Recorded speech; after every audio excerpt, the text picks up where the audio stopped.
کہ حضرت ابو الحسن رفاعی ایک بزرگ ہیں، کہتے ہیں ایک دن میں نے روحانی طور پہ پرواز کی، اور اس میں کوئی اختلاف نہیں ہے، انسان کی روح پرواز کر سکتی ہے۔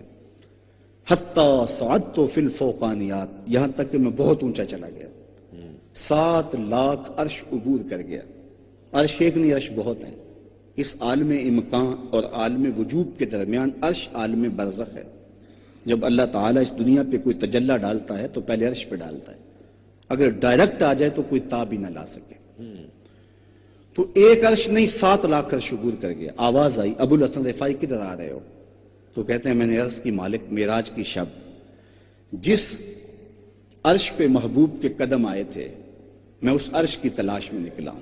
نہ سفر بشرط معال ہے، نہ طلب بقید سوال ہے، فقط ایک سیری ذوق کو میں بھٹک رہا ہوں کہاں کہاں۔ میرے دل کی یہ خلوتیں کئی بار سج کے اجڑ گئیں، مجھے بارہا یہ گماں ہوا تم آ رہے ہو کشاں کشاں۔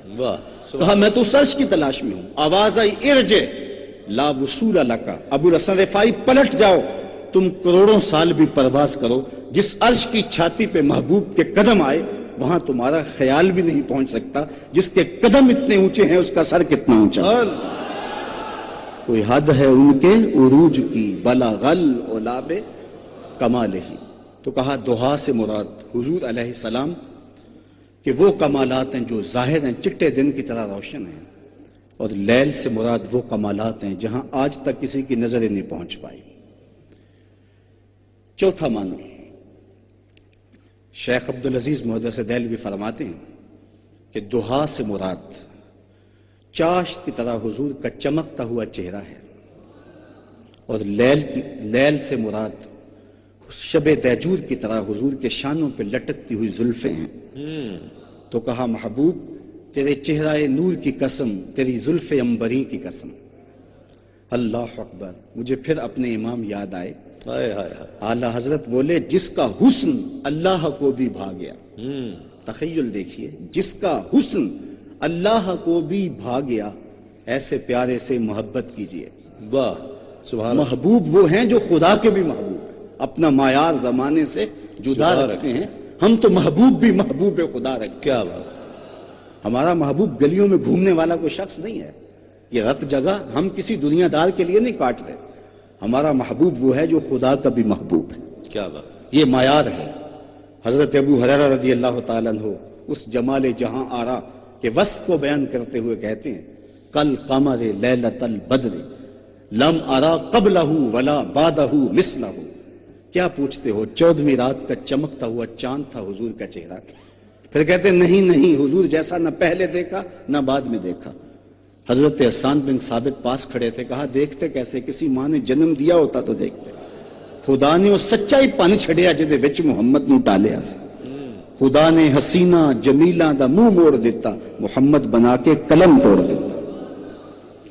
چہرے کا حسن تو چہرے کا حسن رہا۔ حضرت میمونہ بنت کردم رضی اللہ تعالیٰ عنہ فرماتی ہیں کہ حج کا موقع تھا، اور میں اپنے والد گرامی کے ساتھ حضور علیہ السلام کی بارگاہ میں حاضر ہوئی۔ تو حضور ناکا پہ سوار تھے، اونٹنی پہ سوار تھے۔ تو میرے باپ نے حضور علیہ السلام سے کوئی مسئلہ پوچھا، اور میری ہمت نہیں پڑ رہی تھی کہ حضور کے چہرے کو دیکھوں۔ تو میں حضور کے چہرے کو تو نہ دیکھ پائی، لیکن حضور علیہ السلام کی مبارک انگلیاں، پاؤں کی جو انگلیاں تھیں، میں نے ان کو دیکھا۔ فرماتے ہیں فما نسیتو فی ما نسیتو طول اسوا، کہتے ہیں آج تک حضور کی انگلی کا وہ حسن ہی نگاہوں سے ہٹتا نہیں ہے۔ یار جس کے قدم اتنے سونے ہیں اس کا چہرہ کتنا سونا ہوگا۔ قدموں میں جبیں کو رہنے دو، چہرے کا تصور مشکل ہے۔ کیا بات! قدموں پہ جبیں کو رہنے دو، چہرے کا تصور مشکل ہے۔ جب چاند سے بڑھ کر ایڑی ہے، رخسار کا عالم کیا ہوگا۔ کیا بات! کل قمر لیلۃ البدر لم ارا قبلہ ولا بعدہ مثلہ۔ روایت کرتے ہیں حضرت جابر بن سمرہ رضی اللہ تعالیٰ عنہ کہتے ہیں لیلۃ الادھیان تھی، 14ویں رات کا چاند چمک رہا تھا، اور پوری آب و تاب کے ساتھ دمک رہا تھا، اور حضور لال دھاری دار چادر اوڑے جلوہ فراز تھے۔ میں کبھی حضور کو دیکھوں کبھی چاند کو دیکھوں۔ فائزہ ہوا احسن عندی من القمر، پھر میں نے فیصلہ کیا چاند نہیں میرے حضور ہی سونے ہیں۔ اللہ اکبر۔ امام زرقانی نے حضور کے جمال پر ایک کتنا خوبصورت واقعہ لکھا ہے۔ حضور نبی رحمت ایک دن سیر کرتے ہوئے باہر کسی جگہ تشریف لے گئے، مدینے سے کچھ فاصلے پر، تو وہاں ایک قافلے نے پڑاؤ کیا ہوا تھا۔ آقا کریم علیہ السلام نے ان کے اونٹ دیکھے تو سرخ رنگ کا ایک اونٹ حضور کو پسند آ گیا۔ جن لوگوں کو اس بات سے آگہی ہے کہ عرب سرخ رنگ کے اونٹ کو کتنی اہمیت دیتے ہیں، تو وہ اس بات کو زیادہ بخوبی سمجھ سکتے ہیں۔ حضور نے ان سے کہا کہ یہ اونٹ بیچتے ہو؟ انہوں نے بیچنا تھا یا نہیں بیچنا تھا؟ حضور نے پوچھا تو کہا جی بیچتے ہیں۔ میرے شیخ کہتے ہیں میں دل ویچاں میں جگر ویچاں جے پیارا محمد آ جاوے، نہیں میں اپنا سارا کر ویچاں جے پیارا محمد آ جاوے۔ سبحان اللہ۔ انہوں نے پتہ نہیں فروخت کرنا تھا یا نہیں، حضور نے پوچھا تو کہا بیچتے ہیں۔ کہا کتنے کا؟ کہا اتنے کا۔ سودا طے ہو گیا۔ حضور علیہ السلام نے فرمایا میں تو سیر کرتے ہوئے یہاں پہنچا اور تمہارا اونٹ مجھے پسند آ گیا، میں کوئی باقاعدہ خریداری کے ذہن سے نہیں آیا تھا کہ قیمت ساتھ لے کے آتا، یہ اونٹ مجھے دے دو اور میں اپنے شہر جا کے اس کی قیمت تمہیں بیچ دیتا ہوں۔ انہوں نے کہا میں منظور ہے۔ حضور نے اونٹ پکڑا اور مدینہ المنورہ کی جانب چل پڑے۔ جب تک تو حضور نظر آتے رہے وہ حضور کو دیکھتے رہے، جب نظروں سے اوجھل ہو گئے تو دل پہ ہاتھ رکھ کے کھڑے ہو گئے۔ تھوڑی دیر کے بعد سکتے سے باہر آئے تو ایک دوسرے سے پوچھنے لگے یار ایک شخص آیا اور تم سے اونٹ لے گیا اور وہ بھی ادھار، تم میں سے کسی نے اس کا پتہ ہی نہ پوچھا؟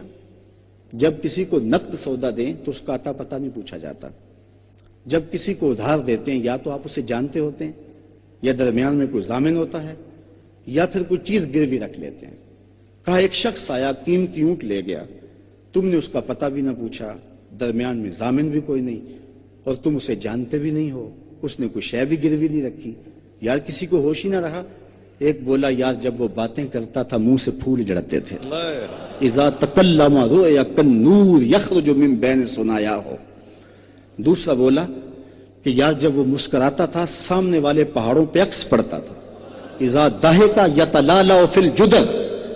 تیسرا بولا میں تو اس کی آنکھیں ہی دیکھتا رہ گیا، کیا خوب سجن دیاں اکھیاں نے، کیا خوب سجن دیاں اکھیاں نے جی میں پر کے سرائیاں رکھیاں، تو اجے میرا یار نہیں ڈٹھا جنوں ویکھ کے چن شرم آوے، ادھی راتی دن چڑھ جاوے جیو رخ تو نقاب اٹھاوے، تے جیو نکلے سیر کرن نوں سارا گلشن سیس نواوے اتے دھرتی لف لف جاوے، جے ہتھ پھلاں وچ رکھدا ہتھ پھلاں تو ود جاوے، نین نشیلے مست رسیلے وچ سونا کجل سہاوے، اکھ اگڑے تے انج پیا جاپے جویں میں خانہ کھل جاوے، توبہ توبہ حسن سجن دا چال نہ چلی جاوے، بجلی ڈردی لشک نہ مارے متاں بے ادبی ہو جاوے، تے جے او کھولے پیچ زلف دے اتے راہی راہ بھل جاوے، علم خدا نے اینا دتا عقلاں وچ نہ آوے، عقل خدا نے اینی دتی علماں وچ نہ آوے، کی اعجاز نظر وچ او دی جو آوے وک جاوے،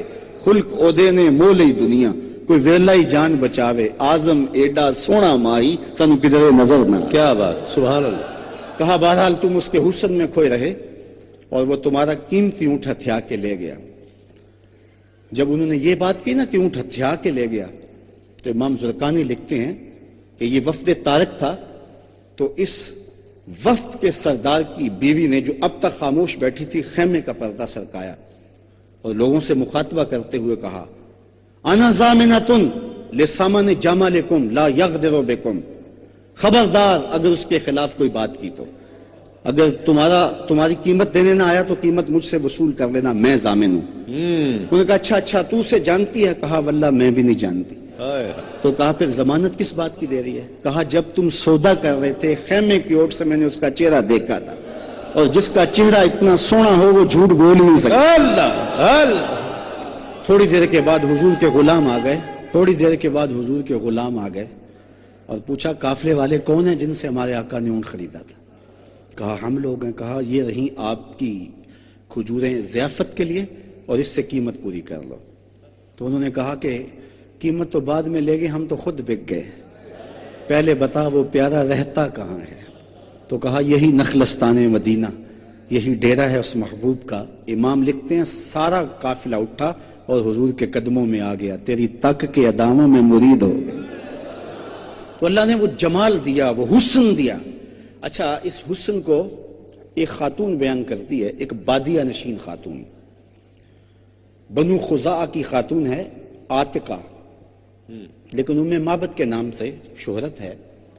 سفر ہجرت میں حضور علیہ السلام اس کی کٹیا کے قریب سے گزرے تو بھوک کی شدت تھی، پیاس بھی تھی، حضور رکے اور اس کو کہا کہ تمہارے پاس کچھ ہے تو ہمیں پیش کرو۔ اس نے کہا لو کانا عندنا شیء ما عاوزکم الکرا، اگر ہمارے پاس کچھ پیش کرنے کے لیے ہوتا تو ہم عرب لوگ مہمان نوازی فخر سمجھتے ہیں، لیکن اتفاق ایسا ہے کہ اس وقت ہمارے پاس کچھ بھی نہیں ہے جو آپ کو پیش کر سکیں۔ ایک کونے میں ایک بکری بندھی تھی، لاغر سی، کمزور تھی۔ حضور نے ارشاد فرمایا اگر تم کہو تو اس کا دودھ دھو لیں۔ اس نے کہا اس کی تو ہڈیوں میں گودا نہیں ہے، اسی لیے یہ چراگاہ میں باقی بکریوں کے ساتھ نہیں جا سکی۔ فرمایا اگر تم کہو تو ہم اس کا دودھ دھو لیں۔ اس نے کہا مجھے کیا اعتراض ہو سکتا ہے کہ اگر یہ بکری دودھ دے؟ تو حضرت ابو بکر صدیق رضی اللہ تعالیٰ عنہ نے آگے بڑھ کے بکری کو کھولا۔ حضور نے دست برکت، دست نور، دست رحمت، دست فیض اس بکری کی پشت پہ رکھا۔ کہتے ہیں اس نے ٹانگیں چوڑی کر دی اور اس کی کھیری میں دودھ اتر آیا۔ اللہ اکبر۔ اچھا فرمایا برتن لاؤ، اس نے برتن پیش کیے، حضور دودھ دھونے لگے، گھر کے سارے برتن دودھ سے بھر گئے۔ حضور نے خود بھی پیا، حضرت عامر بن فہیرہ نے بھی پیا، حضرت ابو بکر صدیق نے بھی پیا، ام معبد نے بھی پیا، اس کے بچے نے بھی پیا۔ اس گھر کی تھالیاں بھی دودھ سے بھر گئیں اور بکری کے تھنوں میں بدستور دودھ موجود ہے۔ حضور علیہ السلام نے دعائے برکت دی اور حضور تشریف لے گئے۔ واپس شام کو اس کا شوہر گھر آیا تو اس نے کچی کلی پہ نور برستے دیکھا۔ چند لمحوں کے لیے ٹھہرے تھے تم جس پیڑ کے نیچے، چند لمحوں کے لیے ٹھہرے تھے تم جس پیڑ کے نیچے، سنا ہے آج تک اس پیڑ کا سایہ مہکتا ہے۔ تو حضور علیہ السلام وہاں سے تشریف لے گئے۔ ابو معبد شام کو گھر آیا، اس نے کچی کلی پہ انوار برستے دیکھے تو ام معبد سے پوچھا کہ آج ہمارے گھر میں اجالے کیسے؟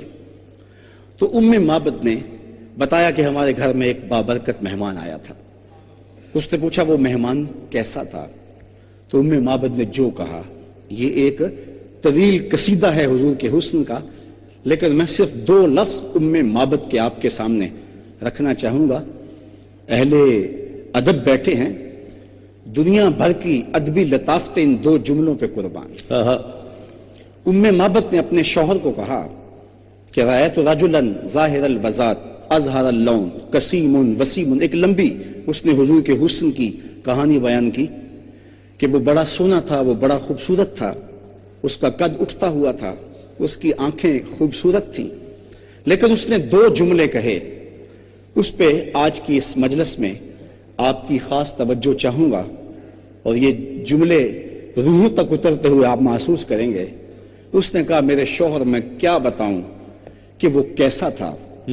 اس نے کہا کہ ابہ الناس اجملہ من بعید واحسنہ من قریب، وہ اتنا سونا تھا کہ جب دور سے آ رہا تھا تو سونا لگتا تھا، جب قریب آ گیا تو اور سونا لگتا۔ اللہ سبحان اللہ، کیا کمال اس نے حضور کے حسن کا نقشہ کھینچا۔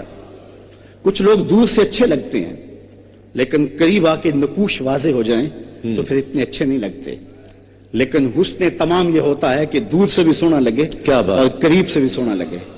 اچھا اگر آپ کی توجہ ہو تو وہ صورت بیان کرتے کرتے سیرت بھی بیان کر گئی۔ کچھ دور سے بھلے لگتے ہیں لیکن قریب ہو کے دیکھو تو اچھے نہیں ہوتے۔ کاروبار کر کے دیکھو، رشتہ داری کر کے دیکھ لو، اس کے لہجے میں یوں تو برف تھی لیکن جو چھو کے دیکھا تو ہاتھ جل گئے۔ کچھ لوگ دور دور سے اچھے لگتے ہیں لیکن قریب ہو کے دیکھو تو اچھے نہیں ہوتے۔ اس نے کہا میں کیا بتاؤں وہ کیسا تھا، وہ دور تھا تو پھر بھی سونا تھا، قریب آیا تو شرم سے پلکیں جھکی تھی پھر بھی سونا تھا۔ تو کہا دور سے بھی سونا تھا، قریب سے بھی سونا تھا۔ اچھا ام معبد کو حضور کا نام پوچھنا یاد نہیں رہا تھا، اس نے اپنے طور پہ نام رکھ لیا مبارک۔ اس نے کہا ہمارے گھر میں مبارک آیا تھا اور اتنا حسین تھا، اتنا خوبصورت تھا۔ اچھا ام معبد تذکرہ سنا رہی ہے حضور کا تو ساتھ بچہ بھی بولتا ہے، امی یہ بھی تو بتاؤ اس نے بکری کی پشت پہ ہاتھ کیسے رکھا تھا۔ اللہ اکبر۔ اچھا ہوتا یہ ہے ابو معبد کہتا ہے کہ تم نے میرے سے زیادتی کی، تم نے مجھے بھی بلا لیا ہوتا